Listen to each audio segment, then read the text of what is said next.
الرحمن الرحيم الحمد لله ثم الصلاة والسلام على أشرف الأنبياء والمرسلين صلوات الله وسلامه عليه أما بعد السلام عليكم ورحمة الله وبركاته.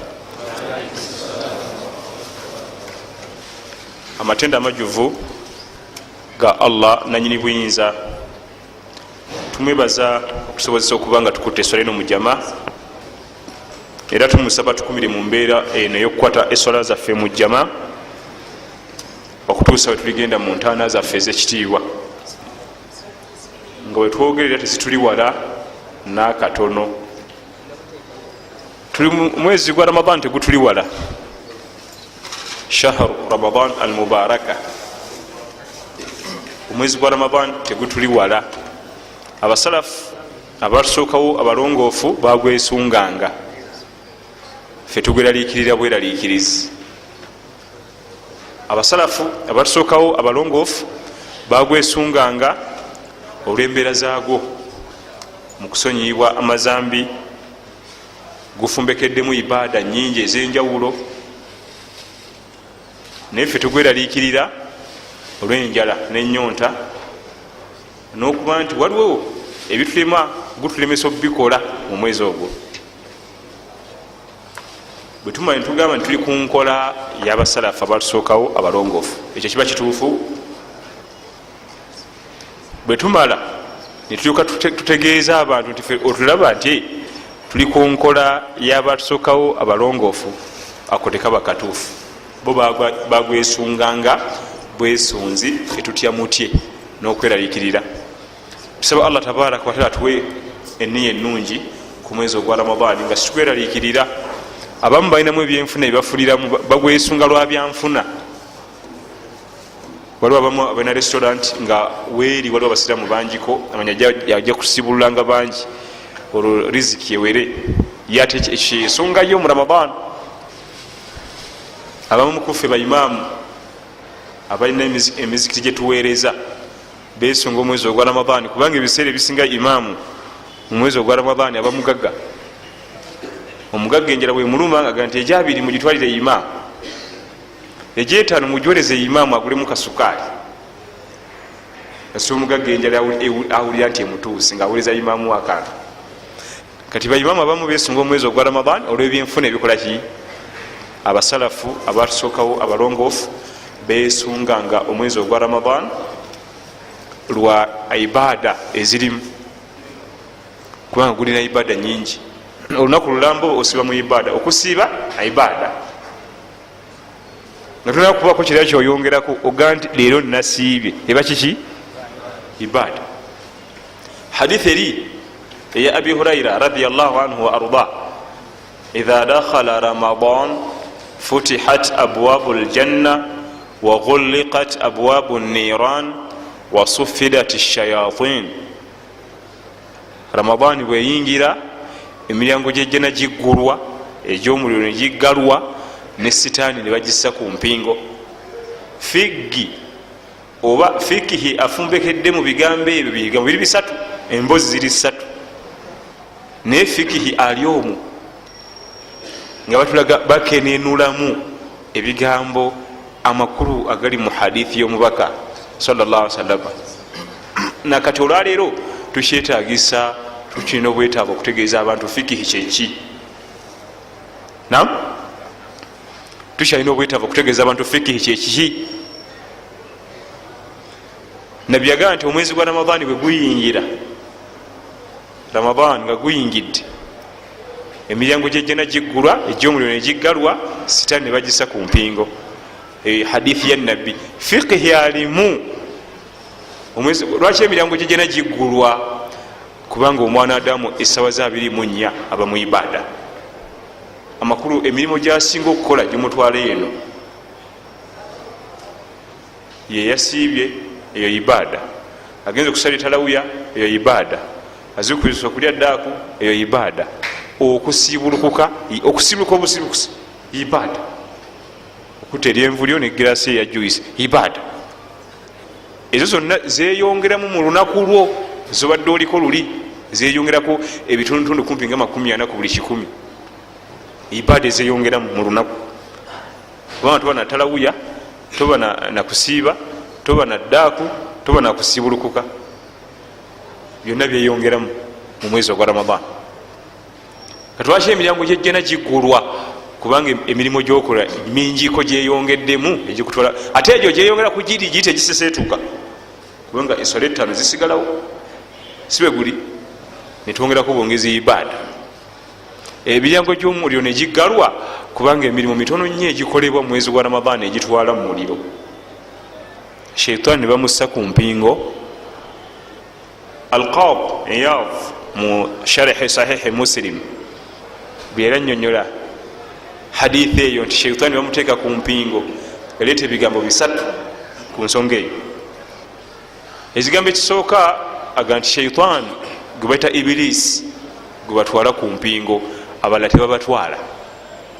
Kati olwokuba nti ono mukama waabwe yagabaranka, kubanga Sheitaani bwemala okubuza omuntu eddayo ne reporting ewa boss, olwo gwe nasudde mu bwenzi ti kati gwe nkwongedde ranka gwe, bano bonna bonna gwe baduumira.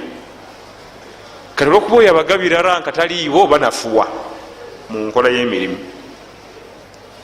Riwaya emwega nti batwalako Ibirisi gwe bateeka ku mpingo, abalala bonna baba bakosezza kubanga baba banafu. Ne bwenkola ne bwesikola era byebimu, ate ani agenda okunkuza, ani agenda okumpaana, ani agenda okunyongera amayinja. Riwaya endala neega nti bonna Ibirisi ne banne bayo bonna batwalwa ku mpingo, bonna bonna babakwata ne batwala kuki. Naye ekigambo ekyenjawulo ennyo kyeyayogera mu Sahihi Muslim nga nyonyola hadithi eno kyekyokusatu. Yaga nti ekyokusatu kigamba tewali Sheitaani nemwesibwa, wabula embeera y'obulamu bwayo yefanagana nga yali ku mpingo, nga bwolaba munno omuntu omusajja asobola okuba nga tali luzira mu kkomera naye nga afaanana abaliyo okusinzira obulamu Allah embeera gyamutaddemu. Ekifaananyi okifunye, osobola kuba toli luzira mu kkomera, otambula tolina kikukwatako kyonna, naye nga obulamu akanyigo mukatu bwe bukutadde buti nga tolina njawulo n'ali eruzira. Kati yenaagamba nti kawulo eyokusatu, ekigambo ekyokusatu mu hadithi eyo mu fiqhi waayo, Sheitaani tebagissa ku mpingo wabula efaanana, kubanga omwezi gwa Ramadan gugisukkako. Buli omu ali mu ibaada, buli omu ali mu ibaada. Emisana ali mu ibaada, takubikako kifuba. Ekiro wuyo mutalawuya takubikako kifuba, agenda okuvayo ng'akooye kwebaka, oganagera bwati okuzuka ate dda ku ibaada. Katukakkana nefanagana ng'eri ku mpingo. Tulifena olwokuba nti omuntu asussa ibaada eyo tipu yaffe. Tugenze mu fiqhi, wikyewedde twanyonyola ku mwezi gwa Ramadan, mwezi gwa gwamwenda mu kalinda y'Obuisiraamu. Mukama waffe sallallahu alaihi wasallam yasiba ebisibo 9, nakola hijja emu, nakola umra 4 ku myaka 63 kwe yafiira sallallahu alaihi wasallama. Nze waliwo bimmanyi takyasobola kwogera umra ziyakakola, tazimanyi muwendo, ne hijja tazimanyi, naye Mukama waffe yakola egi emu kubanga yeri wajibu. Endala zonna ne buddamu n'okola hijja endala 10. Imamu Abu Hanifa yakola hijja 50 mu buwangazi bwe ebyomwaka 8. Imamu Abu Hanifa mu Nairaka okuva e Kufa, hijja 50 naye ezo zonna 50 egi eyasooka, era bwogizanyiramu n'ogitta ne bwoddayo n'okulera 100 eri teddawo.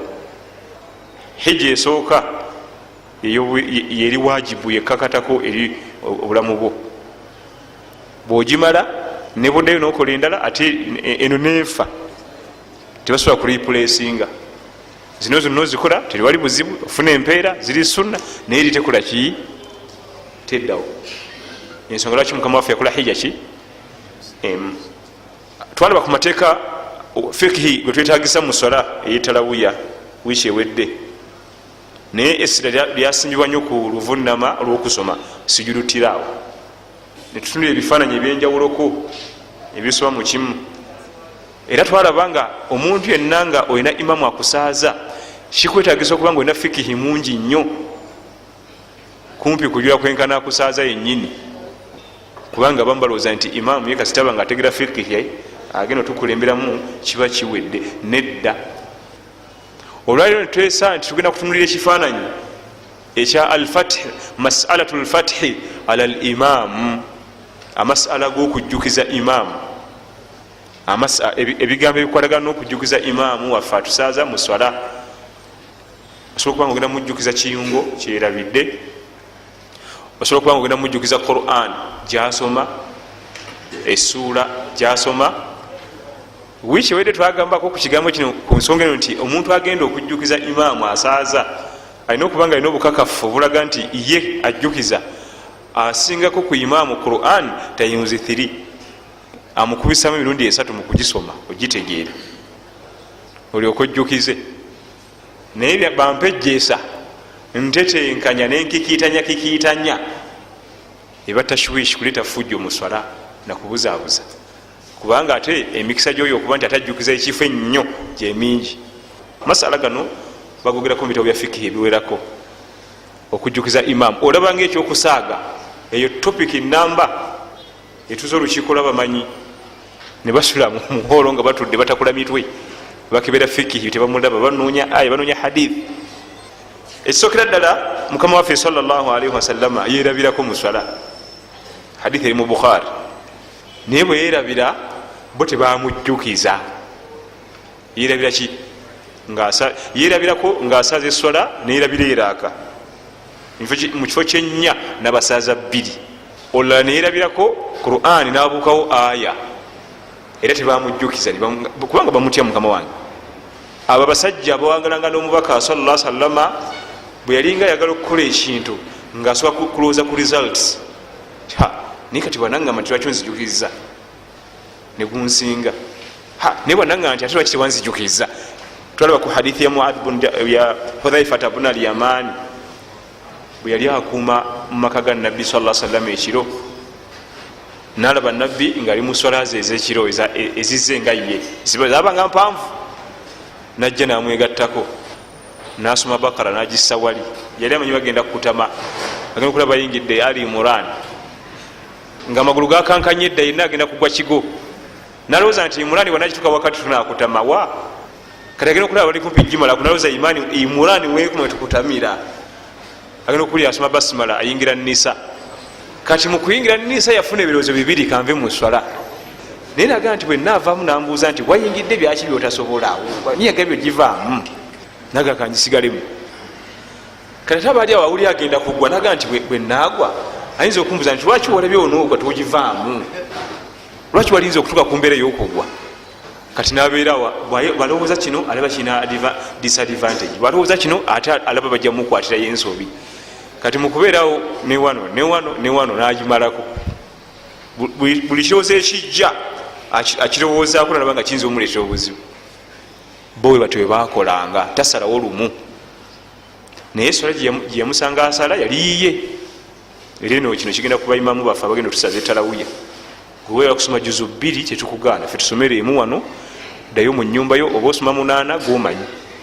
Kitwagala egi kubanga n'abatusinga eddiini e Makka kukaaba basoma egi, ate nga ne Qur'an bagitegera otusinga egi. Ate nno bwoneegendereza Sudais ne Shuraimu basomako buli omu kitundu kiba kitegeeza Ramadhan eggwako tebamazeeko Qur'an, nasomako empapula 5 n'avaayo, ne mune najja asomako empapula mmeka? Yejuzo emu. Nenkya bwe batyo bwe baddayo eri baddamu ne basoma eyaabwe. Omubaka bwe yabeeranga mu swala ze ezize zabanga mpanvu nnyo sallallahu alaihi wasallam, naye bwe yajjanga mu muzikiti nga bawa katono. Ayagala ebiwanvu genda mu nnyumba yo, teri akugaana, ne bwogaa nti kangisome ngisuule wali, teri agenda kunyega. Bwe yabika ne kukulaneyo. Naye tufe wano kasi ojja mu jama mateeka gakukwata. Tulinamu abalwadde, tulinamu abazeeyi, tulinamu ab'ebizibu, bagenda kulongosa mukyala kamala okusala magalibi ngende ng'osimbula Rahman yonna. Kakati basahaba bano babalanga kukolaki? Yabasazira ka 2 muzimu kuswala eziraaka ennya ez'emisana dhuhuri wa asir. Bwe yamula n'atula n'agenda ku mimbali n'atandika okusoma adhikar. Asirisi, bonna basirisi. Dhul yadayini, walimu sahaba nga muyita Dhul yadayini, nannyini emikono 2, kubanga emikono gye gyalimu nga gyo miwanvu ku bode, yalimu engeri y'obulemu naye nga obulemu bwe mikono gye gyemiwanvuko ku kikula kye gyasolobamu bwe giti, kati nga bamuyita nanyini mikono ebiri. Yeyavaayo nayimuka namugaa nti akusurati sala amunasiita ya rasulallah, esola bagisazeeko oba weerabidde gombaka wa Allah? Namugaa nti esola tenasalibwako nange sineerabira. Namugaa nti sallaina rak'atain, tusadde eraka bbiri.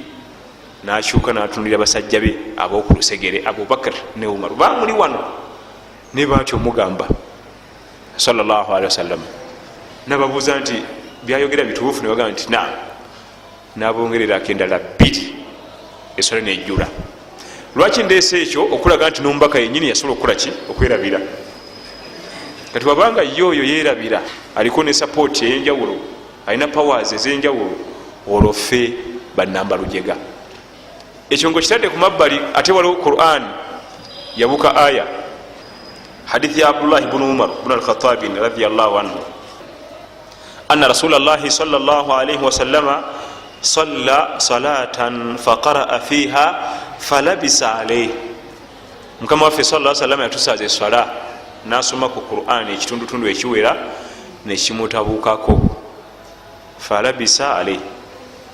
Falamma nsarafa, eswala bwe yaggwa, qala li abi, yagamba kitange, asallaita maana, osadde naffe?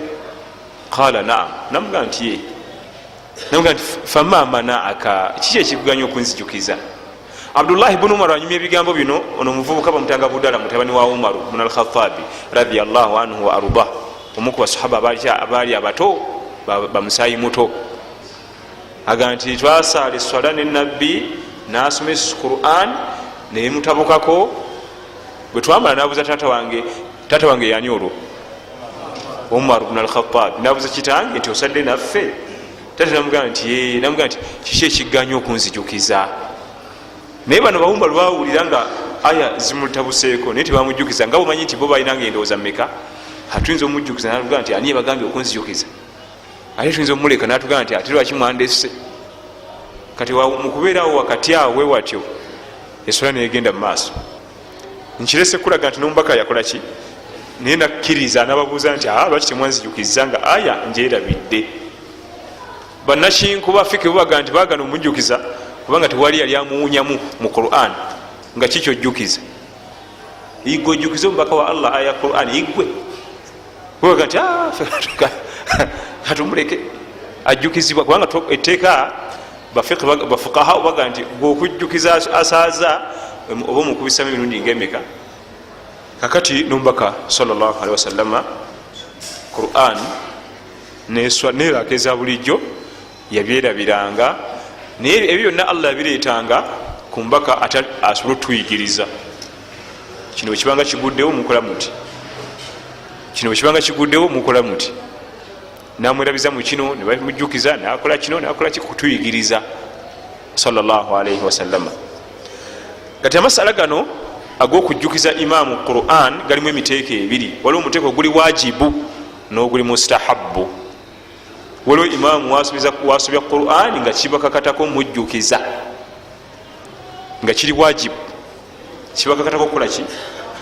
Diwe kibeera wajibu fi surati al-Fatiha.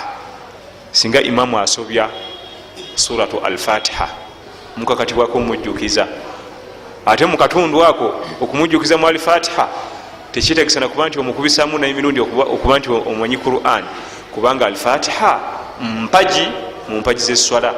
Bwefa n'eswala ekola ki? Efa. Asobola okusoma al-Fatiha nabuka aya, asobola okusoma al-Fatiha nayingira essuula endala nasala naye, kubanga olusi hifidhu eno eyinza okukyankalana. Adde mu aya ndala nejjemutulukako nemuyingizamu, nga waliyo aya gyefaanagana eyo neyingira mu ssuula endala. Oba nakyusa empeerezi mu surati al-Fatiha, wonna osanga imaamu ngaasobeza surati al-Fatiha akyusiza empeerezi, abuuse aya ayongeddemu aya, kikkakatako okumujjukiza, kubanga yo al-Fatiha mpaji mu mpaji z'eswala. Buli weefa al-Fatiha eyo n'eswala efa. twalina sheikh bamitanga Sulaiman Jagwe rahimahullah yabeeranga ku biraati ng'asomesa Quran nyansomesako ku Quran ne fiqhi. Tujja mu salati subuhi atusaaza ku biraati asoma surati Kahfi.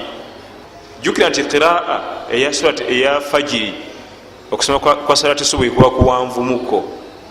Kati nga bamanyi nti baimaamu bano agenda okujja obbasaaza wano byonna byagenda okusoma babimanyi. Neraka esooka wagenda okuyimirira amanyiwo, neraka eddako wagenda okutandikira amanyiwo kubanga asooka kubiyitamu. Nimanya nti eraka esooka eva wano mpaka wano, kati eno yakubiri mpaka wano. Kati Sheikh Sulaiman Jagwe Allah musaasire yeshi yakola bwe yamala eraka esooka ebirowoozo byagenda nnyo ku aya gyagenda okutandikirako kulaka eddako.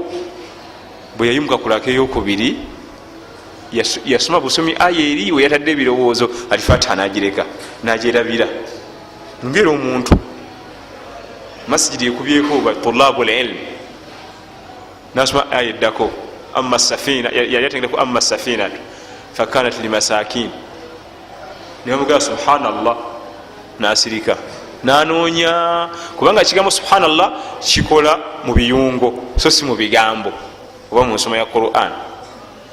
Kati basaaza fikihi mutono bwe bamugamba subhanallah bakozesa kigambo kikola walala ye nasirikamu anoonye ekiyungo kyabuuse nga takiraba naddamu nasoma aya yenyini nebadde bamugaa subhanallah nasirika mukwekebera nga talabawo ekiyungo kyonna kyabuuse kibamugamba kukima kubanga subhanallah ejjukiza biki ebiyungo.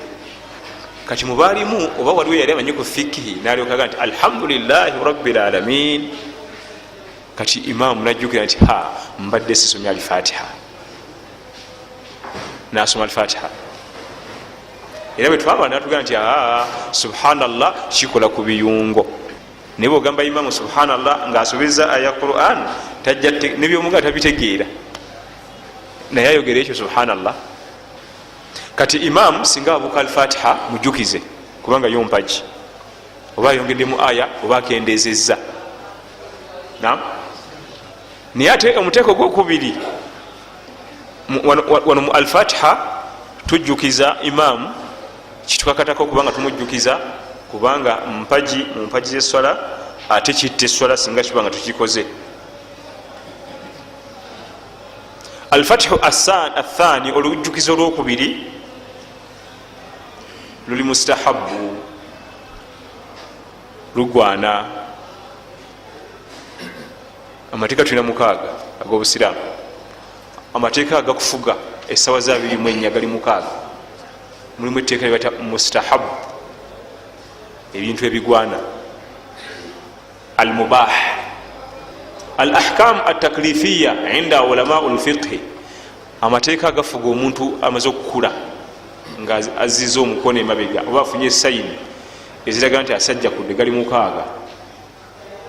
Era tewaliyo kyokola mu bulamu bwo wadde sekendi neemu okujjako nga kiina wekigwa mu mateeka gano 6. Erisooka wajibun ebikakatako, eryokubiri halal ebikkirizibwa, ekyokusatu haram ebyaziyizibwa, eryokuna makuruhun ebitamwa, eryokutaano sunna ebiri mu nkola y'omubaka Muhammad sallallahu alaihi wasallam, eryomukaaga mubah ebigwana.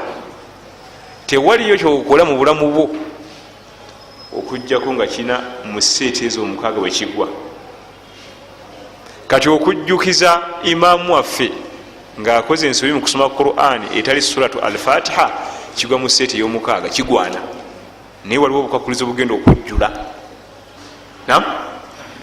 Tewaliyo kyokola okujjako nga kina wekigwa mwezi emeka esseeti 6. Okugolola empale eyo mubah kigwana, empale erabike bulungi. Okugulira abaana kabulu bandi basige ku mugaati mubah kigwana, naye kiri wajibu.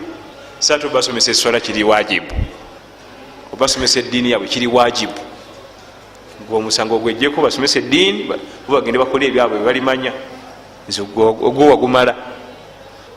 Amateeka ago 6 tewaliyo kyokola mu ssaawa za 24 okujjako nga kigwamu agamba Allah tabaraka wataala yatonda eduniya eno natekamu amateeka byonna yabizingiramu ebyo ebigambo 6 tekiriyo wajibu halal haram makruhu sunna mubah bas na buli kyonna kyokola mu bulamu bwo kiyinza okuba wajibu kiyinza okuba haramu kiyinza okuba halali kiyinza okuba mubah kiyinza okuba makruhu kiyinza okuba sunna okujjako okuwasa ate waliwo byojosanga bigwa mu seeti zonna ngaokuwasa okuwasa kuyingira seeti zonna kubanga waliwo gosanga ngaokuwasa kiri haramu nga abaganda baga nti bendiga yamutomera mushariya kiba haramu okuwasa ate kati omukyala agenda mukozesa ki kasa tufuna obukakafu nti endiga yakolaki nga baganda bakiogera bwe batyo awasa omukyala mukozesa eki kiri haramu oyo okuwasa eyo yagwa mu seeti eyo waliwo gosanga kiri wajibu kimukakatako okuwasa yaluwa muvubuka aganya okuwasa ati tumusanga mu nsonda z'ennyumba ekiro mu buzikiza ne bakabendi olumugambako okuwasa naye kusooka kuzimba bangalo soka enzimbe kalina yamategula ngule buli kimu kitekemu aganya okuwasa ate tumusanga ku nsonda z'ennyumba n'abakyala obumeseji bulinga bumeseji ku simu oyo shati eragira ne imaamu we amukubemu ku kibooko muwasise kifuba oganya okuwasa ate togenda kukuuma ddiini yo kikakatako kiba wajibu kati ate waliwo okuwasa wekubeera makuruhu nga kitamwa omuvubuka oyo okuwasa kitamwa mu shariya okuba nti awasa asula wa muganda we talina kyakulya nezekikomando zibula n'olugoye muganda we mukulu we yalumugulira bwayagala kuwasa oyo kiba kitamwa gwate omukyala namuteeka wa munne bwabanga ye kenyini ezekikomando zibula ate olwo gwayongeddeko makuruhu kitamwa abatenakuwasa buli omu ategedde mu seeti mwabwa kati abasinga bajja kuba muwajibu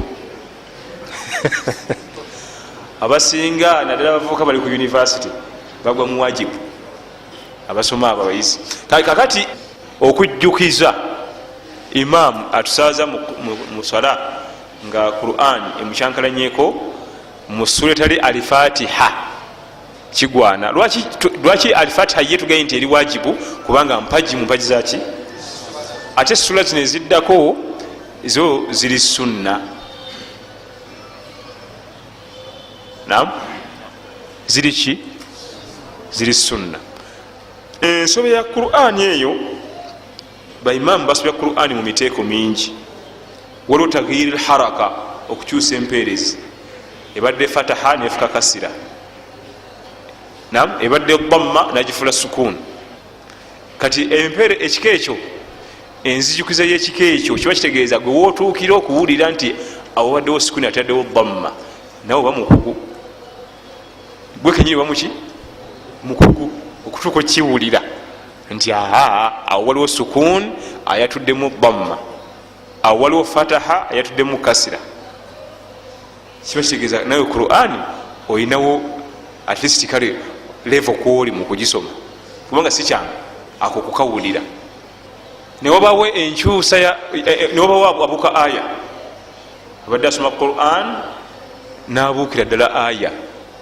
qul huwa allahu ahad lam yalidi walam yulad nam ekyo kukiwulira kitegeeza nnyo bukugu ekyo kukiwulira kitegeeza bukugu ekyo kubanga oli mwasobola okiwulira nti ate oyo abuusewo ki naye oli awo tuuka n'okuwulira sukuuni nti kati ajjawo sukuuni atekawo dhamma ezo levo z'abasudaisi zabaminshawi zabashekhe shuraimu abakwata obulamu bwabwe bwonna ne babuwa Qur'an yakiwulira nam newabaawo okubanga tabuuse aya obula yongeddemu kigambo Sheikh Hussein Ali Sheikh imamu e Madina ku muzikiti gw'omubaka sallallahu alaihi wasallam asoma surati Maun mu surati Magharibi ayongeramu ekigambo araaita alladhi yukadhibu biddin araaita alladhi yukadhibu biyaumi ddin kuzombi entufu yeri wajensoose wajensembezaayo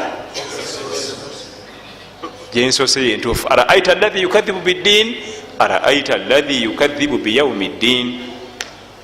bacheck masters bamuliranya emabega basirise.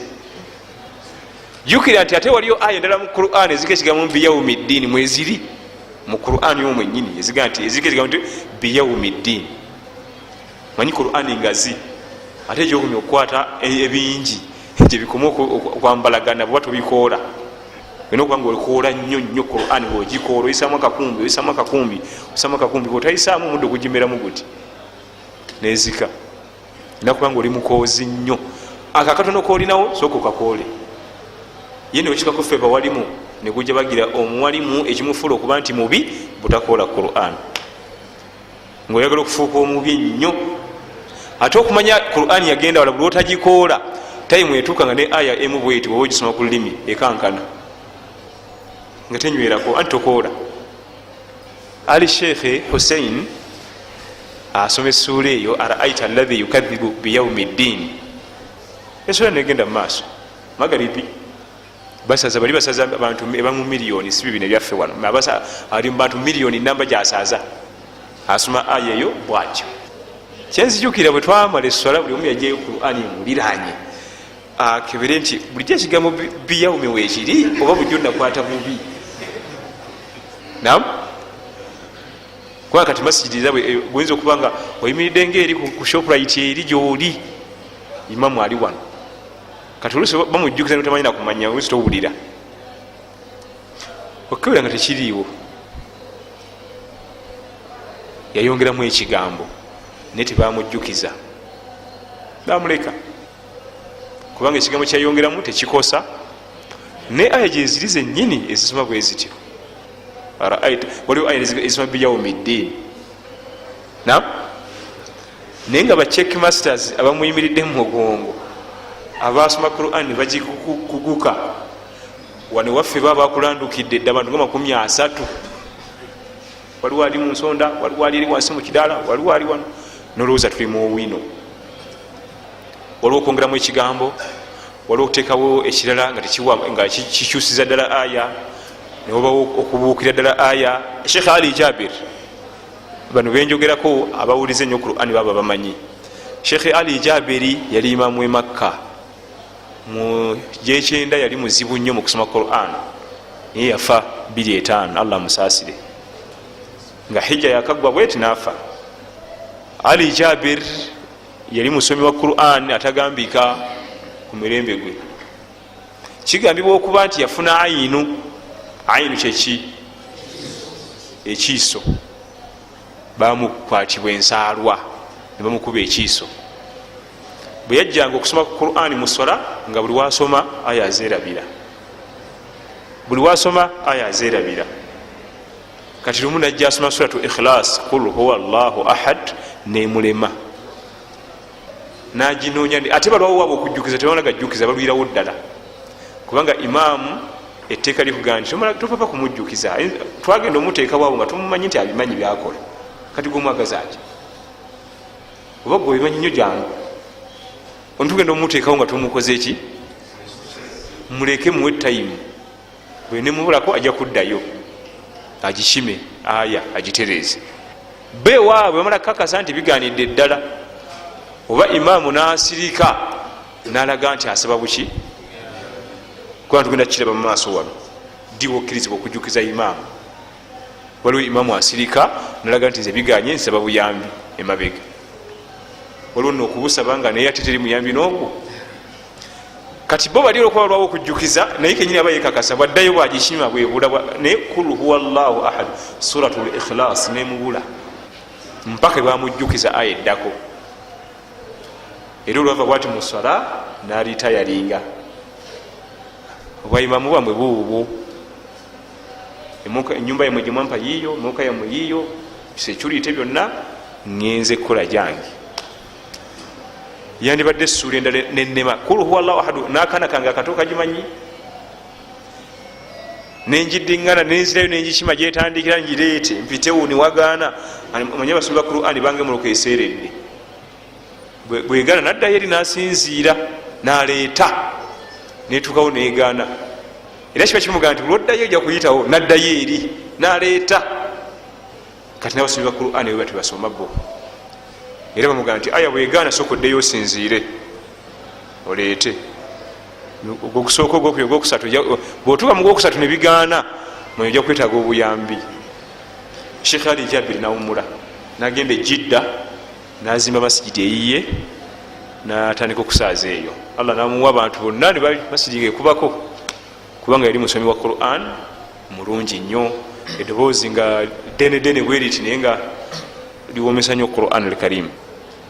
Kiki mbadde njagala wano nti bamuwanga time nga tebamujjukiza sura ntono buli omu ali wagimanyaawo naye nga basirise buli eyi wagimanyi kul huwallahu ahad ane tagimanyi naye ga nti twamuteekayo tumukakasa ebyo ajja kubisoma. Ali Jabiri naba nga yawumula obwa imaamu nga kigambibwa okuba nti yali afuna ebiiso n'ebintu ebirala bingi nyo ebyali bimulaga nti abamukuba ekiiso. Kati imaamu yustahabu kigwana okubanga ajjukizibwa singa abanga erabidde aya ate kisinzira nani gwejjukiza. Abasomi ba Qur'an oluga nti alhamdulillahi rabbil alamin nga amanya nti bamujjukiza oba tebamujjukiza. Aya esooka egi yamanyirawo nti oyo tebamujjukiza ne wanakola ensobi nyina kumuleka. Bino ebintu byetwogerako Allah yatonda omwanadamu omusizi wa langi bwatuuka masijidi eno natunula bwati aba yalabye ewakyama gwe nga tusobola kulabawo yaba yalabye edde wakolaki bwaba muzimbi wa siringi najja mu maka ge agirabugiza ati eriiso haji bamubba bino bamuzimbiramu kibino naye nga bulijjo ogitenda mbumata naye nomala omubuuza nti ndaga asobola okukulaga ebifo ebigirimu wano olaba kino kyakkamu wansi wano tewaterera wano kulwaki eyo eriya ye. Kati n'omusomi wa Qur'an gwoba osaaza bwoti nayingira mu masidi bwe papa eyo eriya ye ennyukuta 2-3 zimala omumulaga nti oyo aliyo byakola abimanyi oba akuba biraka. ovuga emmotoka n'ogenda ebagololera n'ogiteekawo bwoti nakwata maaka wano basana kugolola ne wano naye nga gwe tobiraba ogenda okulaba yonna agisazesa agikubeko bu exat bu x yonna naye ogenda okusembera okugira bwoti nga kituufu nga kituufu yakugukamu eyo eriya. Kati ate aba Qur'an ate baba sensitive nnyo akuwulirawo nga lumu naga nti kati oyo nja kumujjukiza oyo sijja kumujjukiza oba atagadde ate kubanga olwo gwojja okujjukiza ate omuttire eddala bimutabukeko ngenda kumuleka bulesi agende maaso. Kasita ali Fatiha agitereeza ebirala kakuba ebiraka kubanga ebirala biri sunna eri wajibu.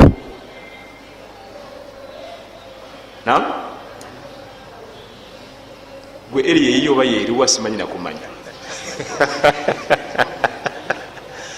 gwe gyoga nti kasita ntuuka bwe nti ndabirawo ensobi weziri nendaba oba watereera omubazi wajja mu nyumba yo atunulya dayiningi nagikutama bwati akutama wansi alabe mbu olubawo oba tebalugatta naye nga gwe tobitunulyanga nako nalekaga nti bakubba olubawo balugatta luno jamu nkulage nga lokirabanga kulwaki yakugukamu ebyo nowa Qur'an bwati wabeera.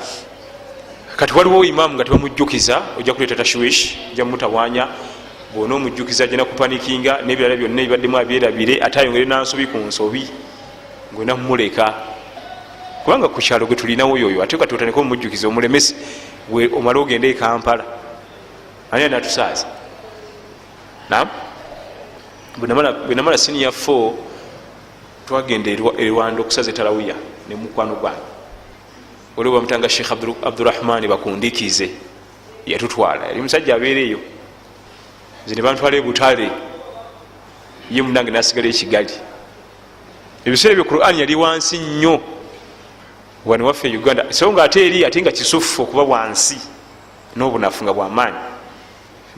Nasulanga mu maka goyo Haji Sheikh Abdurrahman bakundikize nga wenva okusaza etalawiya imaamu nga bakima eswala nabaga sinayo kumalawo sigala munindeko natunirira omunwe gwe nga gukyaliko naye womugambirako natambula nagenda tebagenda kusala magaribi kubanga tewali asobola kubisoma ebyo byasoma kati gogambyeko waki kati obagwa omugobe gitusaaze yiiyo nga kalenzi kato kajjako eno mu biseera byentalo nakini kafunako omwalimu wekatuula nekayekayesulazaako nga 67 n'oluganda kalumanyimu kuba nasobola okwogerako nako oluganda nga kakuba omusumaali wekateke topi yaako ajjako topi nagiwanika pa sitawo watadiro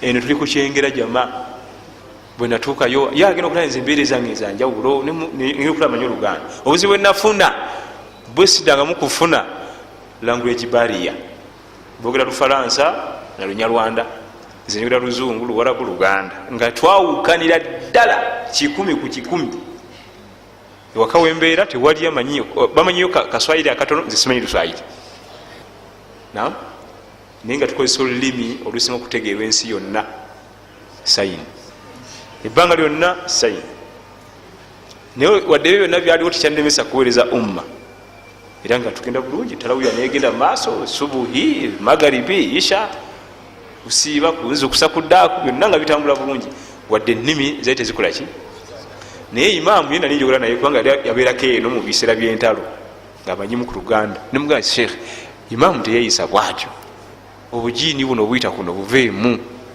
naye nga emyaka gyali gimusika kubanga omuntu asobola okwagala eddiini ogikola naye nga ate emyaka gikyali negimulemesa neba muwalimu oyinza omulanga omuwalimu agusomye nakineirimu naye nga emyaka gimusikambula linda musebo kyali kijaana bino tonabikola nebino nebino olagawa bino tolina kubibuuka naye oluvanyuma twamaliriza omulimu ogwo netukomezebwawo wano nga ramadan eweddeko niye omwami we allah yamutwala sheikh abdurahmani bakundukize allah musasire byamusobako yafa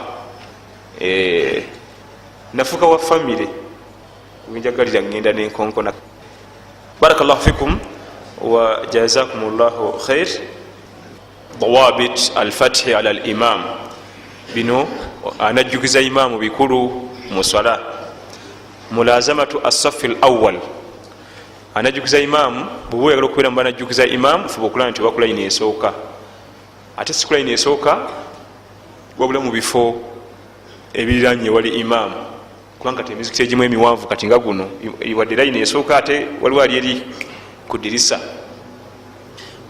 abafiika batulaga nti imamu lirana nnyo imamu anajjukiza twawukaneko n'abakatale oba mu akedi abali mu stadium kubanga bwe byabyo byakuleekaana era bo eriwa bwogenda mu mawanga gali ku sharia bakikola nnyo banajjukiza imamu bamuba mumugongaawo nam bino ebifo bino ebisookerwako bino bannaffe abasalafu abatusookawo abalongoofu ebibeera mu mugongo gwa imamu bateranga okubirekera abakugu abayinza okuyambako dereva singa batuvuga newabawo obuzibu nam kubanga imamu asobola okujjukira nti nayingidde mu sola nga sina wuzu nasikayo gwe sola yalwatu bwebanga yakamaizo gako nti kali naye yaluki oyinza osanga obuzibu kati anajjukiza imamu afuukula nti abakulayini esooka ate mu bifo ebiriranyani imamu sobola okwewala fawuda akavuyo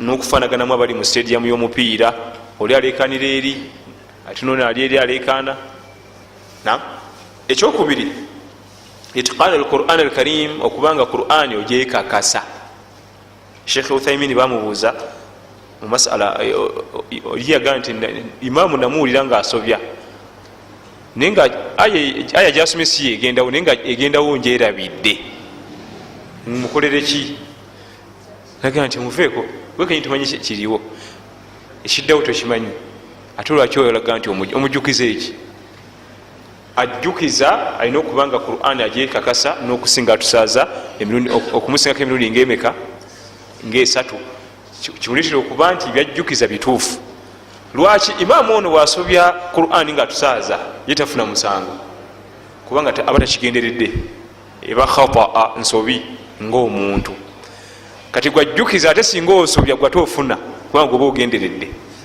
goba okoze ki ogenderedde owoleze aya eddako awo nebyowereza bifu tobimanyi ye talina musango kubanga takigenderedde. Aye mubuuzeeko bubuzi oba ebigabo bimwetabiseeko nassawo ekitagendawo, gwe kati lwogezako okujjukiza oba ogenderedde. Bwe kiba nga si kituufu oba athim, ofuna ezambi, okendeeza ku swalayo max. Gwoba okoze biniya olina okumalirira nti ngenda kujjukiza, ye yakoze talina kikumalirira kubanga nsobi. Kiva kugaa nti anajjukiza imaamu alina kuba accurate nnyo sobola okwewala, kubanga gwe lwogezako okujjukiza ate oba oyinza ofunayo ezambi, ye talina buzibu imaamu.